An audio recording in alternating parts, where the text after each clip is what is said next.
Hey, it's NPR's Book of the Day. I'm Andrew Limbong. All this week, we've been revisiting conversations about books that were finalists for the National Book Award. But of course, when it comes to literary prizes, they're not the only game in town. Today, we bring you two conversations with authors who are now Pulitzer Prize winners. In a bit, we'll hear from Nathan Thrall about his book, A Day in the Life of Abed Salama, about the ripple effects of a fatal accident outside of Jerusalem. But first, Jonathan Eig won the Pulitzer for a biography for his book, King, A Life. It's a look at Martin Luther King Jr., a subject you'd think it'd be impossible to get a new and interesting take on. But Eig spoke to NPR's Steve Inskeep when this book first came out and talked about King's complicated relationship with his own father, something I'd never heard about before. That's ahead. This message comes from BetterHelp. Every January brings you 365 blank pages waiting to be filled. What do you want your 2025 story to be? Therapy can help you craft the next chapters with purpose. BetterHelp offers therapy 100% online with a diverse network of over 30,000 therapists worldwide. Visit BetterHelp, HELP.com/NPR today to get 10% off your first month. The life of Martin Luther King is one of the most famous in American history. But in that life, one thing is easy to overlook: how young he was. King became a nationally known civil rights leader in his mid-20s. When he gave the famous I Have a Dream speech in Washington in 1963, he was in his early 30s, though his voice suggested the gravity of long experience. I am happy to join with you today in what will go down in history. We know that cadence, the drawn-out words, precisely pronounced, the pauses between each phrase. The biographer Jonathan Eig found a recording of a voice with a similar cadence, one that King grew up hearing. It's an oral history of his father, Martin Luther King Sr. When I was born in the midst of segregation at its height, and I was able to see many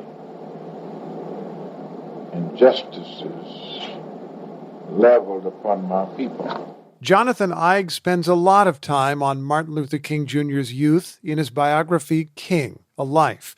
We learn that King's father grew up with a different name, Michael King, and adopted the name that his son later made famous. It was part of the father's self-invention after growing up as a sharecropper's son. He's working on a farm. His father and mother are stuck in poverty, unable to escape the white landowner in Stockbridge, Georgia.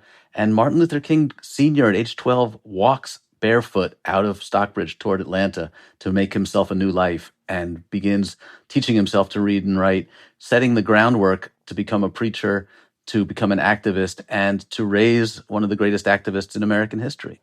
What did it mean that Martin Luther King Jr., unlike his father, was able to grow up in relative prosperity in a prosperous part of Black Atlanta? One of Dr. King's friends told me that he thought Martin Luther King was really exceptional in that he did not seem to be bruised by racism in quite the same way that so many of his peers were. He had a little bit of a buffer growing up on Auburn Avenue in Atlanta, growing up in this preacher's family. You know, he had a bicycle, he had a pet, he had a dog. He lived in relative comfort. And because his family was so prominent, he was able to see a lot more opportunity than maybe some other people who were going to school with him had at that time. What were some aspects of the father's character that deeply affected the son? Well, he was a very difficult man. He was very stubborn. He was violent at times. He used the belt to spank his children in public, sometimes out in the yard. And if one of the neighbors came by and yelled, he'd spank that kid too. So he was a difficult man who set very high standards for all three kids. And he also really was overly protective. And when Martin Luther King Jr. became the leader of the Montgomery bus boycott and his home was bombed, Martin Luther King Sr. was there the next day saying, "You're coming home with me. I'm not letting you stay here in this kind of risk your life in this danger." And it was very difficult for Martin Luther King Jr. to stand up to his father. He struggled with that all his life. Is that something that affected his approach to people later on? It really did. One of the interesting things about King is that he's a protest leader who really does not like conflict. He is always going out of his way to avoid conflict with people who are his elders, who seem to be his superiors in some ways, people like Roy Wilkins at the NAACP or A. Philip Randolph. And then that plays out, too, when he becomes a negotiator with presidents. And he really doesn't like conflict. He has to push himself, really, out of his comfort zone to argue, to debate, to really challenge some of the leaders of this country. I'm amazed at the amount of education this young man sought at such a young age, given that his father had had virtually none. Right. He skipped grades and went to Morehouse, 2-3 years younger than most of his classmates, then went to seminary and went to get his doctorate at Boston University, always the youngest in his class. And his father really was against it. His father thought, to be a preacher, you don't need all that education. Morehouse was enough, Daddy King thought. But Martin always wanted to exceed his father. He wasn't comfortable with the way his father preached. He didn't like the emotionalism. He didn't like that country-style preaching. And young Martin Luther King Jr. wanted to show that he could go beyond, just like most of us want to go beyond our parents. We want to see how far we can go beyond what they've established for us, right? How did King Jr. emerge as the leader of the Montgomery bus boycott in 1955? This is one of the miraculous moments in American history where the right person happens to be in the right place at the right time. And Martin Luther King Jr. was not looking to become a leader. He was looking to get his church in shape and perhaps move on to a bigger church or to a job as a college professor. But when the Montgomery bus boycott began, they were looking for somebody who could serve as the spokesman. He wasn't even asked to become the president yet. He was just asked to be the spokesman because he hadn't been around long enough to make enemies. So people thought he might be able to unite the community, and they already knew that he was a terrific speaker. So King steps up to the podium at Holt Street Baptist Church on December 5th, 1955, and gives this incredible speech. And it's the first time that most people in Montgomery have heard him. And suddenly he inspires them in a way that is just profound. They're ready to walk. They're ready to march. They're ready to do it as long as required. If we align the supreme court of this nation is land,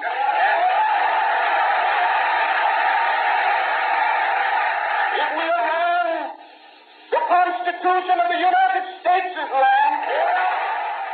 I'm just thinking of the pressure this person then faced in the years that followed. Seen as the representative in some ways of an entire race, under FBI investigation, under threat, under violent threat, repeatedly arrested, finally assassinated. What, if anything, in his youth prepared him to withstand that pressure? The Bible. I'd have to say it was his faith in God.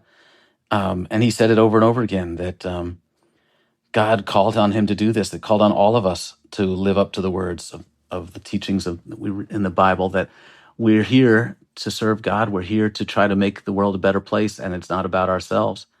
And that's not to say he didn't feel the pressure. He was hospitalized for depression numerous times, and he suffered. He knew that his own government was out to destroy him.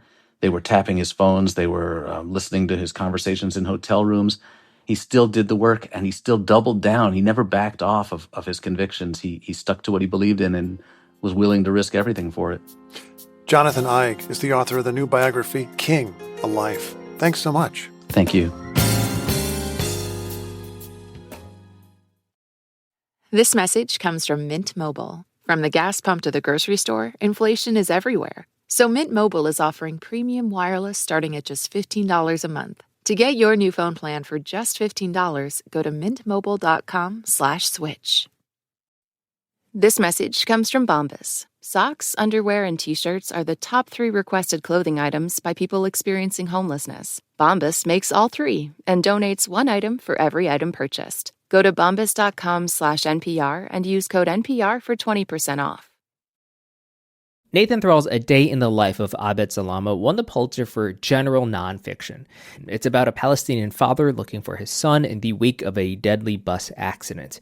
And the Pulitzer Committee called it a, quote, indelibly human portrait of the struggle over Israel-Palestine and a new understanding of the tragic history and reality of one of the most contested places on earth, end quote.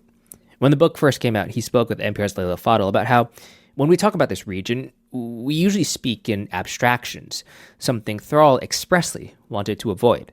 Here's Leila.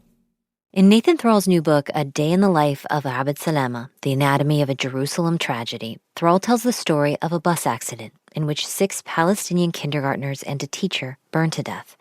One of the children is a 5-year-old boy named Milad. His father, Abed Salama, is the main narrator of this story as he searches for his son in the wake of the accident. There were people who said that a lot of children were taken to an Israeli army base close to the accident, but I didn't have a permit to enter there or even reach the area. Some people said he might be in health centers. A minute on this day was like waiting for hours. I felt like my son was close to me. He was close to you in the end. Yeah. His son was in a hospital morgue in Ramallah in the West Bank, just feet away from where he sat. Nathan Thrall doesn't just trace Salama's search for his son. He also profiles the many people, both Palestinian and Jewish, who come into contact with that accident. The accident really embodied the entire Israeli-Palestinian conflict. Through the story of these dead children, their parents, the emergency responders, and the civilians who jump into action, Thrall paints a brutally honest picture of life under Israeli authority for both Jewish citizens and Palestinians who live under occupation. Why did you choose this story on this one piece of land with all of these people who live in or around Jerusalem? One is that I live right next to where these children and their parents and the teachers live, who live in my same city, but live an entirely different existence. Half have blue IDs, residents of Jerusalem, which entitles them to travel across the checkpoint that separates them from the rest of the city. And their relatives who live in the same community who have green IDs. Green IDs are issued for Palestinians living in the occupied West Bank and Gaza, and they bar access to Israel without explicit permission. This entire enclave, when you go into it, you can't tell the difference between the part that Israel has officially annexed and the part that is officially unannexed and part of the West Bank. It's all a group of different people, all relatives, living in this one community with very different rights as a result of the color of their ID cards. And that had enormous repercussions on this day when a tragedy occurred. Thrall spoke to everyone who came in contact with that accident and the way it impacted both Jewish people and Palestinians. And there was no one who I spoke to more than Abed. And Abed, what made you decide to spend time and talk to Nathan, tell your story, and be part of this book? So when he told me maybe your story will make a difference about our Palestinian issue, so because of that, I decided to share him everything. What was it like to read this book? I like it because he writes from the bottom of his heart.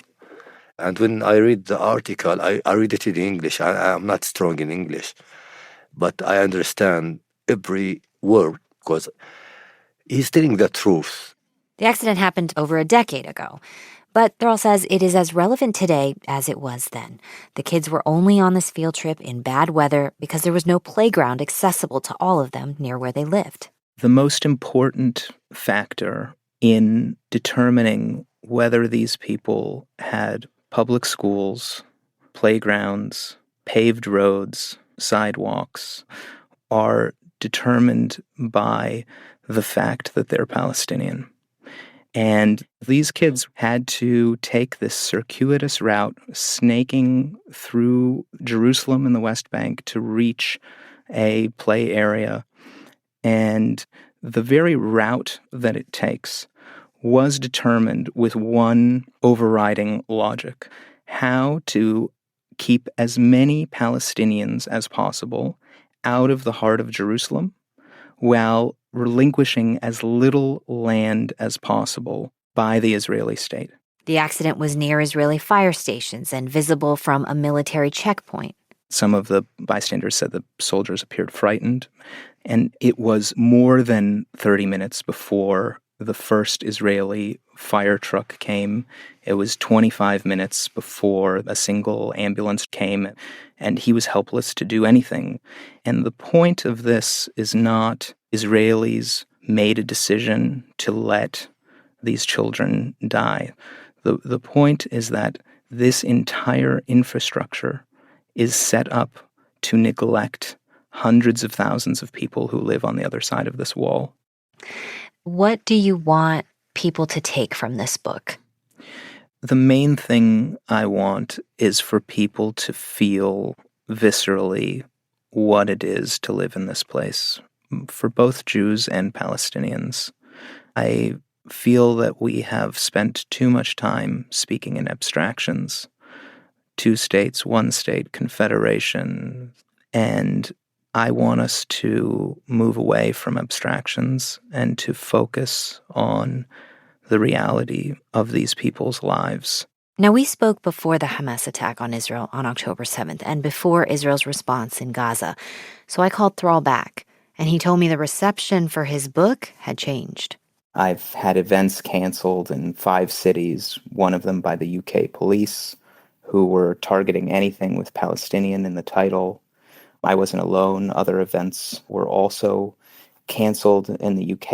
An entire conference was shut down. It's an atmosphere of total intolerance for any sympathy for Palestinians living under occupation. And it's quite telling to me that even a book that is portraying the everyday lives of Palestinians and Jews living under Israeli rule would be targeted.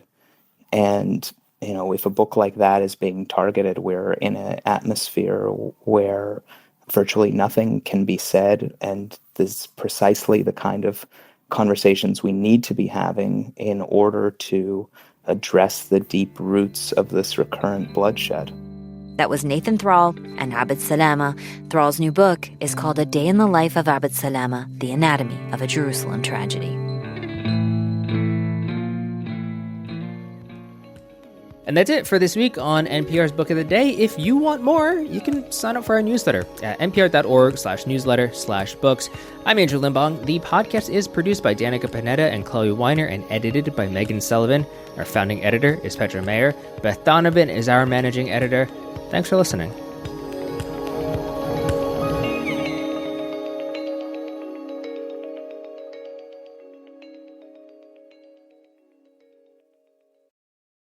This message comes from Sony Pictures Classics presenting The Room Next Door, the first English-language feature film by Pedro Almodovar starring Julianne Moore and Tilda Swinton. After years of being out of touch, 2 friends meet again in an extreme but strangely sweet situation. Winner of the Golden Lion for Best Film at the Venice Film Festival, The Room Next Door is now playing in select cities, coming soon to theaters nationwide.